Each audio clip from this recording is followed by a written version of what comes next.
गोंड लोगों की उत्पत्ति अनिश्चित है। विद्वानों का मानना है कि वे संभवतः 2000 ईसा पूर्व के आसपास भारत आए थे, आर्यों और द्रविड़ों जैसे अन्य लोगों के समूहों से पहले। फिर वे अंततः 9वीं-13वीं शताब्दी में भारत के गोंडवाना या गोंडारण्य क्षेत्र में बस गए। गोंड मौखिक परंपरा के अनुसार 870 में गोंड साम्राज्य के पहले शासक, जिन्हें राजा संस्कृत राजन कहा जाता था, भीमबलाल सिंह ने सिरपुर में अपना शासन शुरू किया था। हालांकि विद्वान इस बात से असहमत हैं, इसके बजाय उनके शासन और उसके बाद के चंदा राजवंश के शुरुआती वर्ष के रूप में 1240 का उल्लेख करते हैं। 13वीं और 14वीं सदी में इस क्षेत्र के मुस्लिम लेखकों ने गोंड लोगों की बढ़ती ताकत पर ध्यान देना शुरू किया। अपनी ताकत के चरम पर गोंडी लोगों ने 4 राज्यों पर शासन किया: गढ़मंडला, देवगढ़, चांदा और खेरला। गोंड के पूर्व औपनिवेशिक शासकों में सबसे प्रसिद्ध गढ़मंडला साम्राज्य की रानी दुर्गावती 1524-1564 हैं। उनके पति दलपत शाह एक गोंड राजा थे, लेकिन 1550 में उनकी मृत्यु के बाद जब उनका बेटा राजा की भूमिका निभाने के लिए अभी भी बहुत छोटा था, तो यह उपाधि रानी दुर्गावती को मिल गई। 1560 के दशक में उन्होंने मुगल सेना के खिलाफ अपने राज्य की रक्षा का नेतृत्व किया।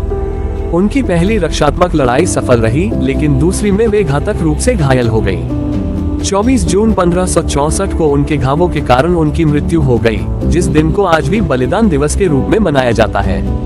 हालांकि 17वीं और 18वीं शताब्दी में मराठा साम्राज्य के नियंत्रण में आने के बाद उनके राजाओं को उखाड़ फेंका गया। हालांकि भारत पर ब्रिटिश आक्रमण तक उन्होंने कुछ हद तक संप्रभुता बनाए रखी। गोंड लोग अंग्रेजों के खिलाफ प्रतिरोध बनाए रखने में सक्षम थे, मुख्य रूप से उन छापों के माध्यम से जो वे पहले से ही अपनी भूमि पर नियंत्रण के लिए कर रहे थे।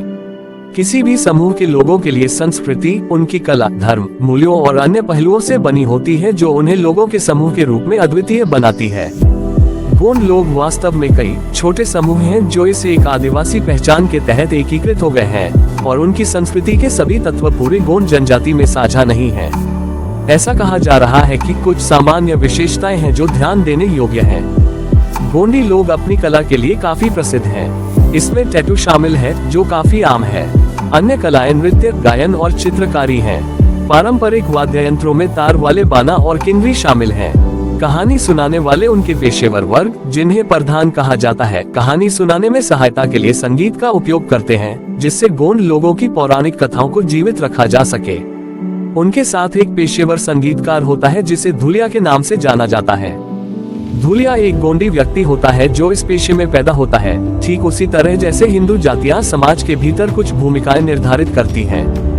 गोंडी एक वृहद भाषा है, जो गोंडी कुई समूह के अंतर्गत द्रविड़ भाषा परिवार की दक्षिण मध्य शाखा का हिस्सा है। गोंडी भाषा उपसमूह में 11 भाषाएं शामिल हैं, जिनमें से एक विलुप्त हो चुकी है। गोंडी की वृहद भाषा चीनी से बहुत छोटी है, लेकिन उसके बराबर है, क्योंकि इसमें परस्पर अस्पष्ट भाषाएं शामिल हैं जो फिर भी एक नाम के तहत एकीकृत हैं। गोंडी मैक्रो भाषा के भीतर 3 भाषाएं हैं: आदिलाबाद गोंडी, अयरी गोंडी और उत्तरी गोंडी। भारत की गोंड जनजाति के लोग गांवों में रहते हैं, आमतौर पर अपने परिवार समूह या कबीले के अन्य सदस्यों के करीब, जिन्हें गोंडी में सागा के रूप में जाना जाता है और मानवशास्त्र में फ्रेट्री के रूप में संदर्भित किया जाता है। ये अनिवार्य रूप से बड़े परिवार समूह हैं, जिनमें परी जैसे अन्य विभाजन भी हैं। कई गोंडी लोग अभी भी किसान हैं, जैसा कि परंपरागत रूप से होता आया है। हालांकि भारत में गोंड जनजाति के लोगों की संख्या बढ़ती जा रही है जो भूमिहीन मजदूर हैं, इसलिए उनके पास वह जमीन नहीं है जिस पर वे काम करते हैं।